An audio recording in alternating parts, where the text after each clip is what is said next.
This is on the official Facebook page of the Loretto Police Department in Tennessee. And they said early this morning, officers with the Loretto Police Department, with assistance from the Lawrence County deputies, thank you, Lawrence County, served a search warrant at 112 First Avenue in Loretto.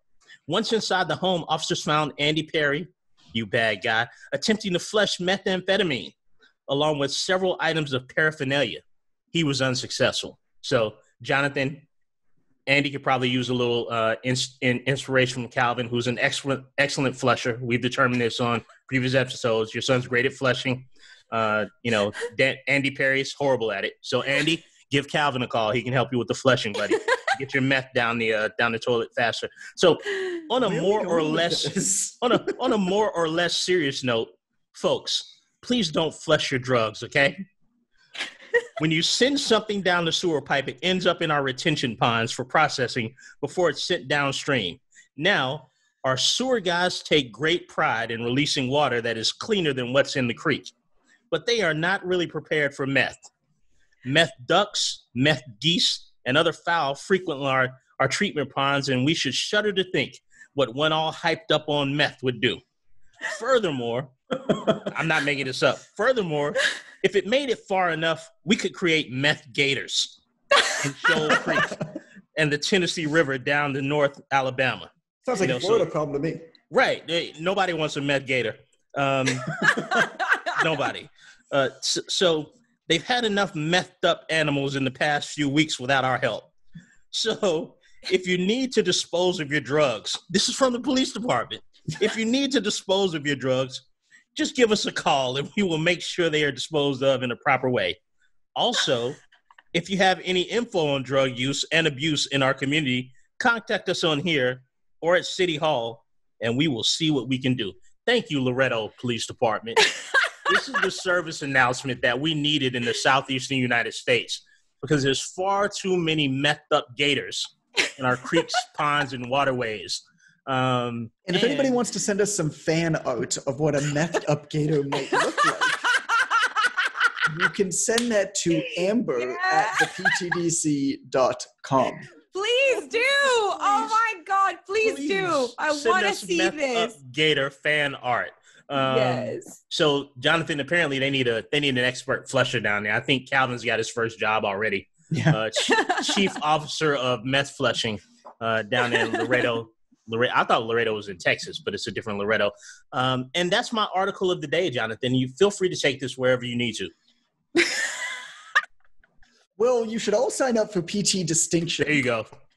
They're the ones who sponsor this podcast. I don't know what the paper says because Ren has it and we're in a different location. That's right. But if you go to onlinetrainer.com/PTD, you get 60 days free. Now, normally you get 30 days free, but you get 60 days free with onlinetrainer.com/PTD. In addition, there's the Online Trainer Academy. It's pretty great. Been doing it for a while. Certification mentorship. Probably the best there is. Definitely the best there is. And we're the ones who run this podcast.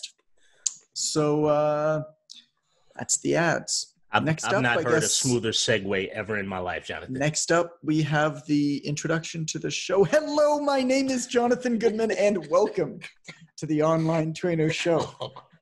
Today is episode 16. If you forget, just remember the one that Ren talked about, the methed up gator.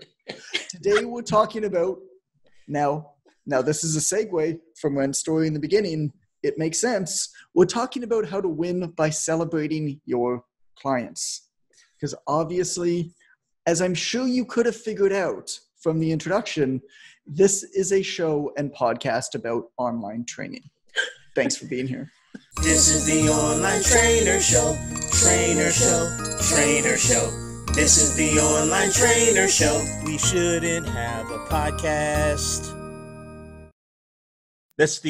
Those have been the most incongruent segues I've ever heard on any broadcast of any kind. Probably anywhere. I feel like there should be an award for that. I feel at home right now. It's like if you ever none of you guys have probably been to a bar mitzvah or bat mitzvah. I have been to many bar and bat mitzvahs in my life. I'm sure there are lots of them in North Carolina. And the Jewish population there is just exploding. Obviously. It's through the roof. Through the roof here in North Carolina. Yes, there's a lot of Jewish people in the Midwestern United States, and so at a bar and bat mitzvah, something that I try to do because I'm a horrible dancer. Basically, here's my opinion on all of this. If you're really bad at something, you have two choices. Okay, it's the same if you fart in public. It's the same if you knock a spoon over at the table. You have two choices, right? Choice number one is to pretend like you didn't do it. Right. Choice number one is to, as smoothly as possible, pretend like you do it. And the only way that you know that you've done that well enough is that other people who see you knock over that spoon or hear you fart or whatever it is, they start to question whether it actually happened because you're so convincing. The second thing to gaslighting them. That's awesome. I don't know what gaslighting means, but yes. It's that. Okay, so you're gaslighting them. The second thing to do, the only other option, is to make such a big deal of it that it becomes a huge joke. Right. Those are literally your only two options. So at bar mitzvahs, I can't really dance, whatever. And now weddings. I try to dance exactly opposite to the beat. Mm-hmm. Have you ever tried that? That's like some math skills right there. It's legitimately very hard, and you end up difficult. Basically convulsing. Oh my God. And I feel like what we're trying to do with the segues here is actually more difficult and takes more skill than making good segues. Because good segues is like a skill that you can build, right? It's like, we're going to figure out a story and figure out the theme of that story and the narrative and how it fits into like talking about PT distinction or whatever. Anybody can do it. Anybody can do that. Like, that's easy. Like, they gave you a piece of paper with like what to say. And like, we're clearly not going to read the piece of paper. Right. Come on, Tim. So what is really hard is trying to actually flow with the exact opposite of a segue. It takes way more skill. And honestly, we're only in episode 16 here, which for those paying attention to him is 1 after 15. Mind blown. We're getting really good at it. True artistry right here. I agree. It is. It's amazing that we made it this far. I'm shocked that Amber. We keep getting better at making bad segues. We keep getting better at being terrible. That's the skill I'm working on. I know how to get good. I don't need to get good.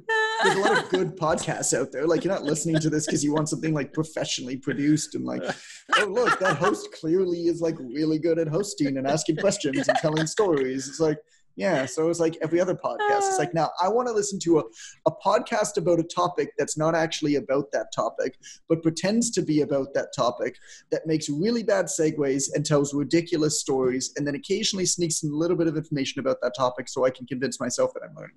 Like, that's what we're doing. So like basically meth gators. Yeah. In a nutshell. We're the meth gators of podcasts. Is that what you're saying? Basically what we're saying is we really want fan art. It's like somebody flushed something into our podcast ecosystem here. And this is what came out. And now we're just basically all methed up gators on the interwebs. The other animals they were worried about? Methed up ducks. No, geese. Remember geese. And then we agreed that geese are the worst of the worst. Yes. And Amber said they have teeth. Geese have teeth. That is or Jonathan did. Really? Jonathan's confused. Yes, Amber looked it up. Remember? And they have teeth. It's interesting because my grandfather had a geese tooth chain necklace that he made once. It was a necklace just made out of all the geese that he hunted. He just wore a chain. Is that for real? He hunted geese and he made a chain out of goose teeth. It was a goose teeth chain. That didn't happen. Keto, what's going on in your world? It's an outright lie. Just I lied through my goose teeth just now.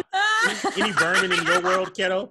I was very perplexed right there for a second. You're the Animal Planet correspondent here. Any any wildlings going on around your house, or are you relatively, you know, sort of squirrel, fox, raccoon free there? I have been for the last little while, and I feel like I have now handed over that torch to Amber, who found a dead mole inside her house because her dog killed it and brought it in. Is that correct, Amber? Did I get that right? She's nodding yes. Unfortunately, yes. Yes, and she actually thought that it was a plush toy, and she was a stuffy toy. I'm so glad that you realized your mistake. And then with that, I remember a friend of mine who was like 4 years old, and seeing his mother walks into the room, and he's like, "Oh, I don't remember buying him that, you know, that toy tarantula." And it was and he was like, "Vroom," you know, like on a truck, you know, running around with a tarantula, and some it was animals. Yeah, what is going on with the women on this show? I don't know. Like, you know, it's a shout out to our new sponsor. Shout out to Dead Mole. Dead Mole by by Plush Toys Unlimited. Dead Mole, it's in your house and it has rabies. Rabies included for free. To be fair, he was pretty cute. It looked really cute. I saw it and I'm like, that's kind of adorable. It was an adorable dead animal in your home. It did look like a plush toy. The little nose was cute. It was amazing. God bless you both. You both need more cats. Don't you have a cat, Amber? I thought you had a cat. Oh. 3 dogs. Oh, okay. I have a cat. Oh, you have a cat. Okay. All right. I have no animals. Ren, do you have animals? No animals here either. Yeah. This is Animal Planet between you two ladies. So Jonathan, as I understand it, because I searched the internet and I listened to things, and you talked today about something.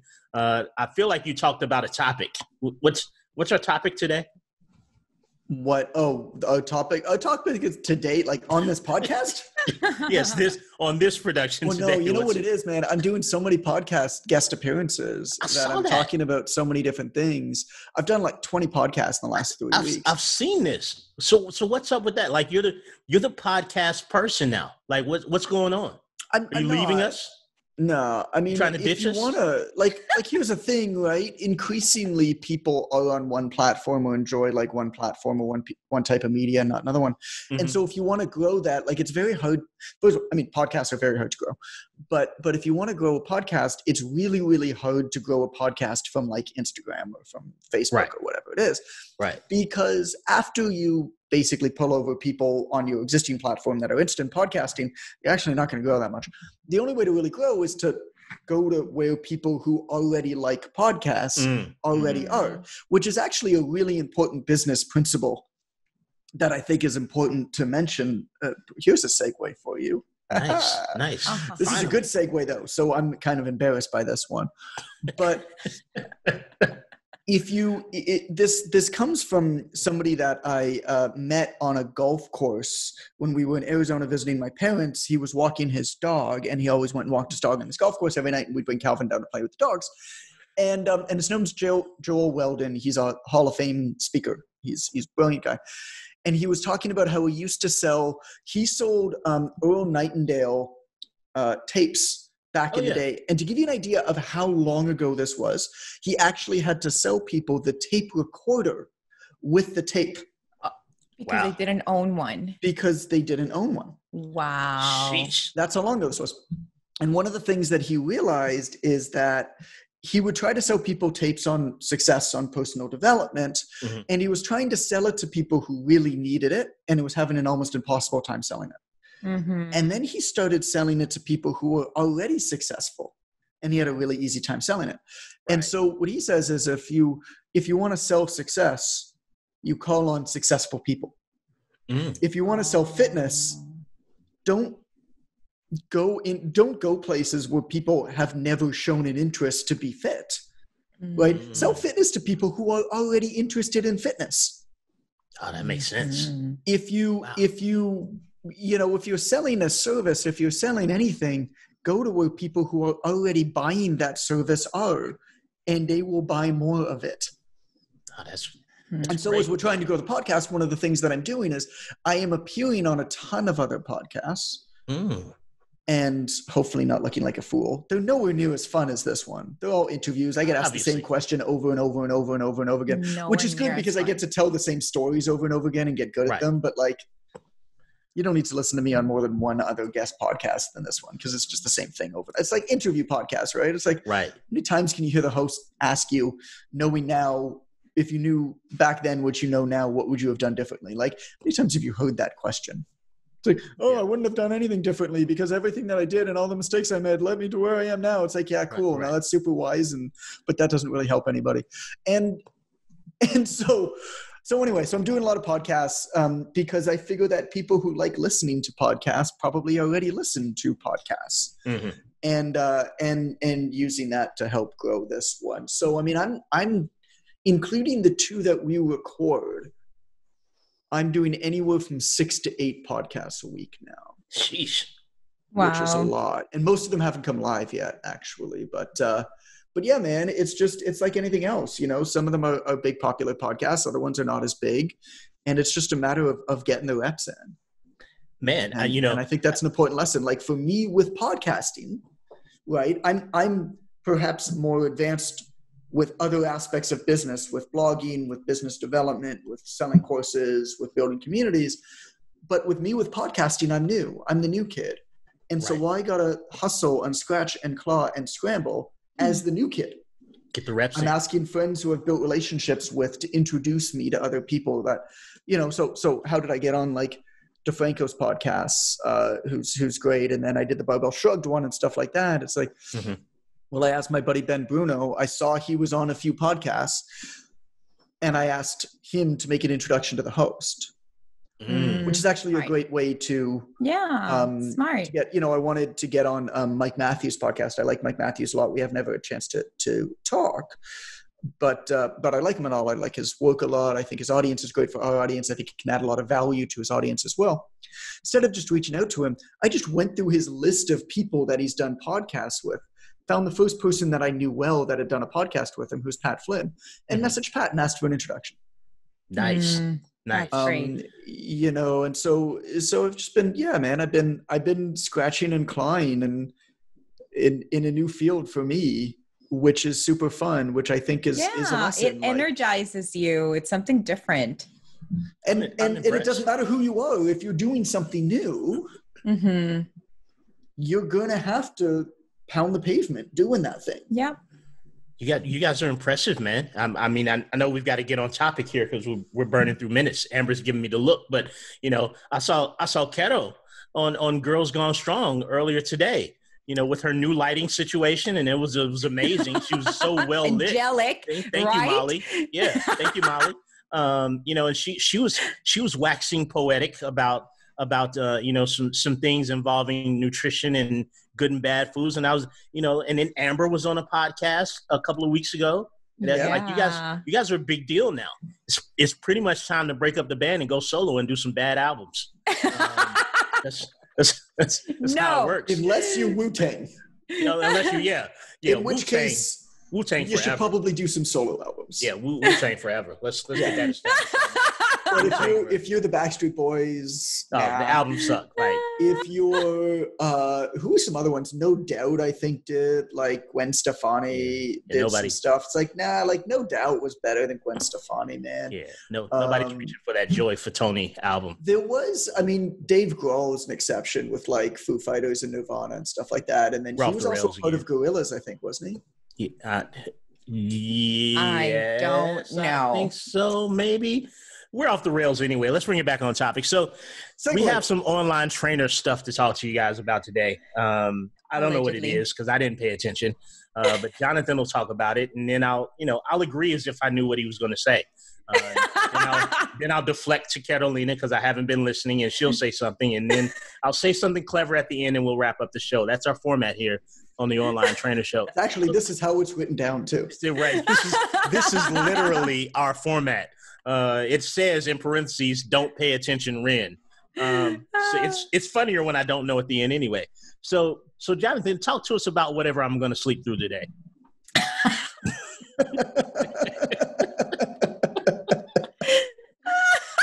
Take it away. I've had my melatonin. It's your show, buddy. Oh man! All right, Amber, what's the topic? How to win by celebrating your clients. Oh yeah, no, that's cool. That's a good topic. That's a I like good that one. It's not like I had anything to do with it. That's cool. Okay, how to win by celebrating your clients? A lot of people. Here's the thing about that. I mean, it's really one of those principles that I feel like everybody intuitively knows to be true and the correct way to operate. You want to celebrate your clients. You want to talk in a way that your clients are really going to appreciate. It's instead of saying, I'm the best, I'm the best, I'm the best, I'm the best, and hoping that people pay attention, it's much better for your client to say, hey, I got these great results. John's the best. And so how can you facilitate that? And there's a lot of ways to celebrate your client's successes on your social media, perhaps, or within their community. One is the most basic thing, like sending postcards and greeting cards and stuff in the mail. I love it. I mean, what I think most trainers should do, especially online trainers, is send postcards to your clients, man. And I'm not talking about like custom branded postcards. Literally go to like the convenience store, buy those crappy tourist postcards from your town that cost 25 cents a pop, and write a quick note to your client on it, put a stamp on it, put it in the mail. Better yet, get a custom stamp with your face on it or your client's face on it, just because it's funny and silly. And send that to your client in the mail. And it could be about anything. It could be, hey, really proud of your success so far, or whatever. But here's why. I mean, you're celebrating them and it makes them feel good. And you're cutting through a lot of the noise. The amount of personal mail that we get these days, physical mail that we get these days, is so small that whenever I think about trying to cut through and make a message stand out, I'm always looking for ways to get disproportionately positive results for time and money invested. And one of the best ways to do that is to try to identify the areas of people's lives where they have the least amount of friction, but they still pay attention to. So on Facebook, yeah, they pay attention to it, but like there's a lot of friction, there's a lot of noise, there's a lot of other stuff confusing them.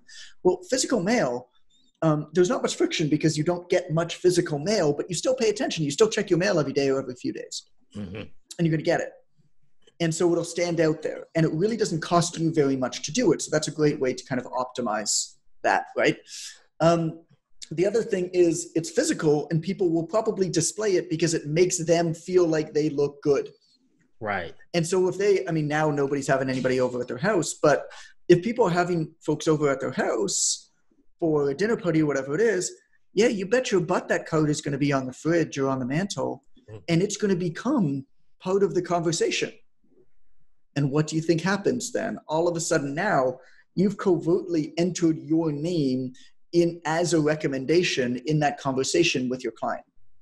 That's just one example. And the example I think is not necessarily a bad one, but understand that it's an example of saying, okay, well, where are your clients going to be? Where are they going to be with other people who might potentially be client that you want your client to talk about you, but just asking them to probably won't happen. Can you give them something that celebrates them, that makes them feel good that they're talking about you? I mean, referrals don't happen because you give somebody a gift card or promise somebody a gift card. That's a good reactive measure to thank somebody for a referral, but it's not a good proactive measure to encourage somebody to make a referral. Because if you think about what the exchange there, it's actually disproportionate. Like you're asking them to do a lot for a relative little. You're asking them to put their reputation on the line, go out of the way to talk about you, interrupt whatever they're doing, give you somebody who's going to pay you a fair amount of money, and in exchange you're giving them, what, $100 gift card at the most, probably less. It's actually really not a fair exchange, but it's a nice surprise gesture afterwards. Really, the reason why people talk about other people and other businesses is a way to improve their perceived self-worth. They talk about other people and other businesses because they feel like it makes them look good. It's kind of a way of boasting. And so if you can give them an opportunity, which could be like a card, which could be a gift in the mail or something like that, which is one of the reasons why we like those types of things a lot, it gives them an opportunity to talk about you by celebrating them. Other ways to celebrate like clients that I really, really like. There's a big problem where trainers are like, yeah, I want to post before and afters, but my clients won't let me use their pictures, or I don't know how to ask to use their pictures. It's like, you don't actually need to.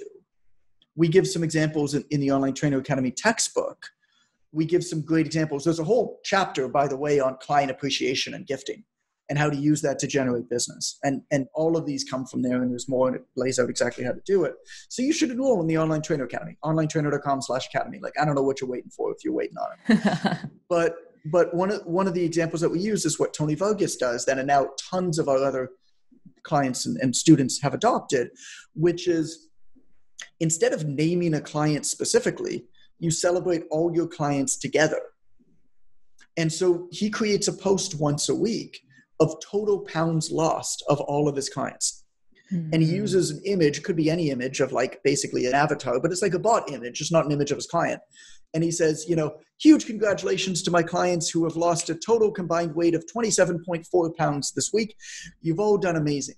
And if his clients give permission, then you tag whoever has permission of your clients in there, and you can actually say, hey, what's the one, to my clients, what's the one major thing you learned this week, or what moved the needle for you this week? And now your clients are coming in and posting on it.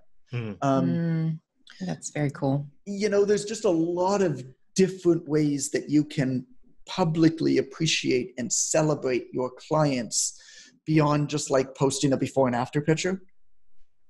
Yeah. That get them to engage with you, right? And your clients are going to share that as well and put that up on their page. Mike Dola does a lot of good stuff with Stronger You. I wish I could remember the specifics of what he did one time, but he had something like 500 of their clients all share one image celebrating them. And what he did is I think it was something like, they celebrated like 30,000 clients, or they celebrated like a certain number weight loss. And here's the thing, like, it doesn't actually matter if it's that big of a number. You just need some reason to celebrate something for the sake of celebrating a milestone. And it's because you chose it as a milestone, period. It could be anything, right? It could be anything. It could be 100 pounds lost total. It could be, I've made it to my 6th month in business. It could be, I've got my 20th client, whatever. It could be anything. And so he had some milestone, and he created like basically an image celebrating it. And then he sent a message out to all of their members and said, hey, basically contest time. I want to, hey, we're trying to drum up more business for Stronger You. We feel like we can make a big difference. Mm-hmm. If we've changed your life in any meaningful way, here's a great way that you can, help share word for us. Here's an image on our Facebook page. Please share this on your Facebook page. And share, maybe one story or one thing that Stronger You has done for you or with you. Mm-hmm. And we're going to pick one person who shares it and give them an all-inclusive paid vacation, all expenses paid vacation to, I don't know, Dominican Republic or whatever it was. Mm-hmm. And what was cool is they had over 500 people share it. And I asked Mike one time, I was just like, bro, so how much money did you make from that post? Right? So you spent like, what, $3,000 for a trip for one person. How much money did you make on that post? He's like at least 150 grand. Oh my gosh. Because what he basically had is every single one of his clients sharing like something amazing that they've been a part of, recommending it. And he just got this influx of new people. It's amazing. That's incredible. So Keto, I know that, I know you've been doing this for a while. Is this something that's in your wheelhouse? Like, are you a client celebrator? Like, yeah. And I'm very much like Jonathan says, like, you don't need a reason. Like, the reason is you chose to make it a reason to celebrate. Right. Like, seriously, like, because and this is a thing about life itself. Like, I have so many friends who are like, for example, in the process of buying a house, and they're like, we put in an offer, and I'm like, oh my God, are you celebrating? And they're like, wait, I haven't actually purchased the house yet. Like, it's just, I'm like, but it's a step in the process, and you're doing things and you're taking risk, and you celebrate the process. Right. So same here. It's like, don't wait for the big, flashy, super, whatever impressive numbers of clients or weight loss or time in business or whatever. With what you have right now, what ridiculous excuse can you make up to celebrate? Period. Right. Jonathan, you know what I was thinking about the whole time you were talking, when you were talking about celebrating things, you had different things. It reminded me of Gil Messina, in OTA too. Because Gil will celebrate geography. You know, a lot of times he'll post, man. we got our first person from, he'll make he'll throw up that colored globe and he'll say, you know, it's amazing. One person, but he's like, well, today we got our first person from Brazil. That's 26 countries so far. Like you both you guys said. And I remember when Gil did that with 7 countries. Right.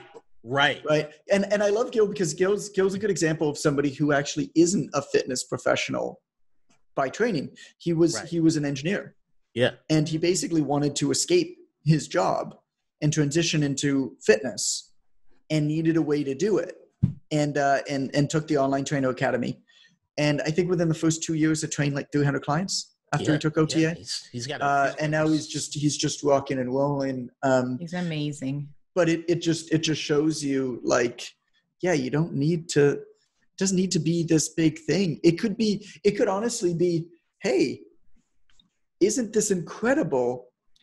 I'm training somebody who lives in a different country. Doesn't have to be their 7th country. It could be like my first person not in the gym, you know, not in this country. Like it could be anything. Exactly. And another important aspect for this is that celebration in and on itself, it creates a very specific vibe for you. It's a positivity thing. Yeah. People who are looking for that element of fun, of people who are doing good things and are happy and proud of the things that they are doing, they are going to be your clients. You want that kind of people. So you have to put out that vibe and that energy to bring that people to you. Yes. Jonathan, do we, as coaches in this industry, do we celebrate our clients enough? No. You know, are we still? Is there a lot of white space for that in the industry?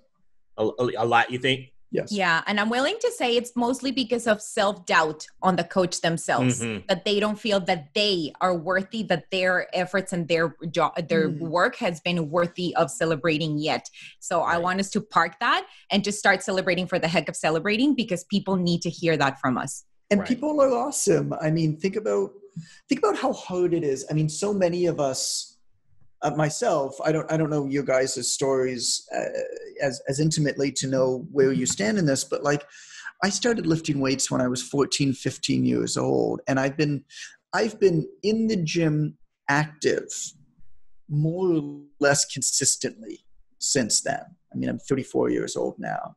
On an inactive day, I go for a 45-minute walk and ride my bike for 25 minutes. I mean, that's like a day where I go to bed at night and I'm like, wow, I did nothing. Think about how hard it is to be somebody who has never been in the gym, who has never exercised, and they're 30 or 40 or 50 or 60 or even 70 years old, and they're starting that journey. Right. Think about how difficult that is. Think about something that you've wanted to do for a very long time, but you've never acted on, and you're kind of scared to do it. And now you have to start it from scratch, and you've got to learn it from somebody who's been doing that their entire life, who it seems second nature to them. That is when you empathize that way, when you put yourself in their shoes that way, that is an unbelievable achievement in and of itself, that they're making that commitment, because man, it is hard. You know how long I've wanted to learn Spanish for?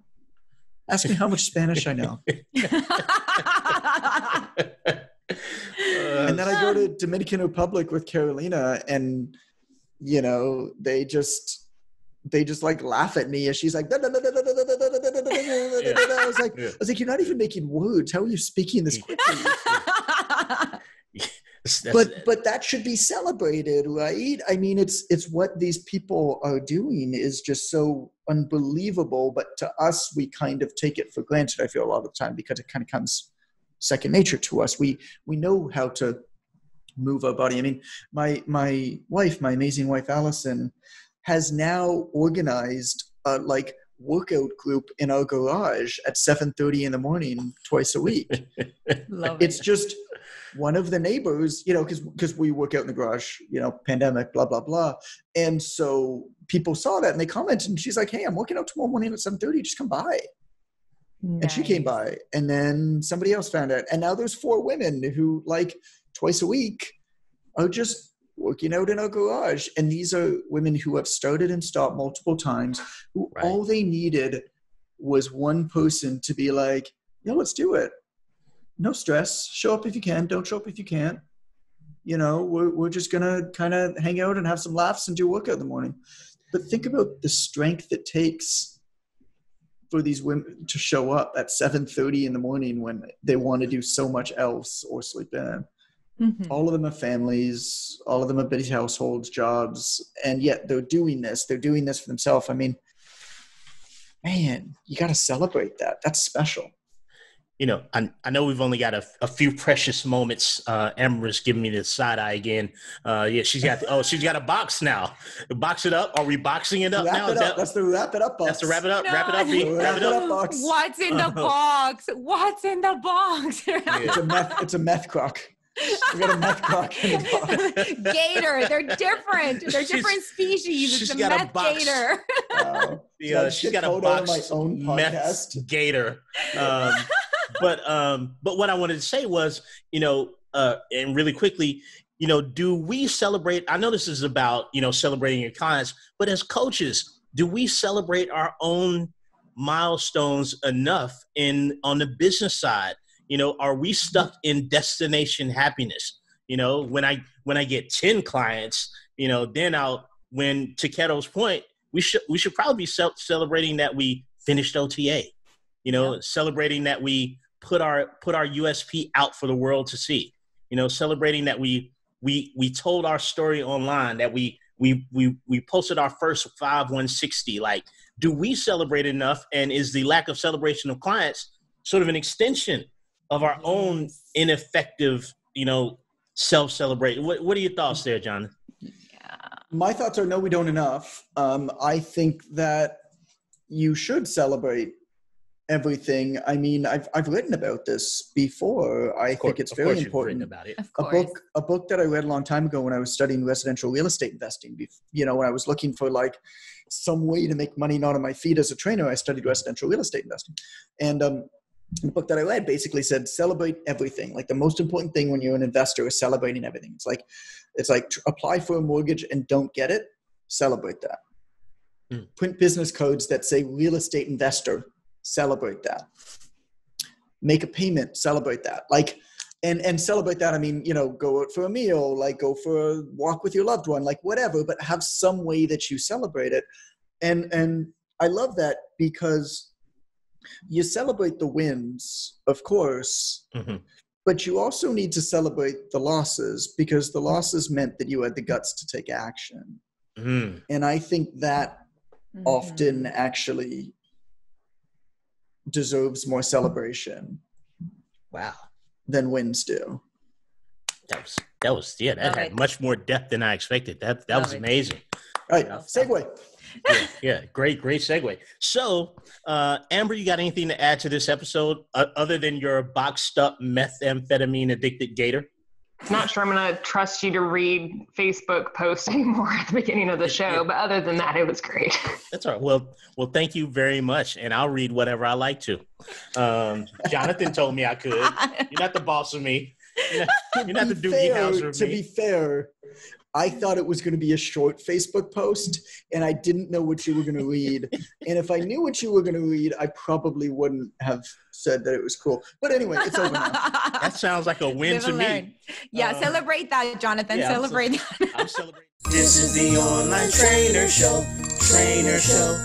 Trainer show. This is the online trainer show. We shouldn't have a podcast.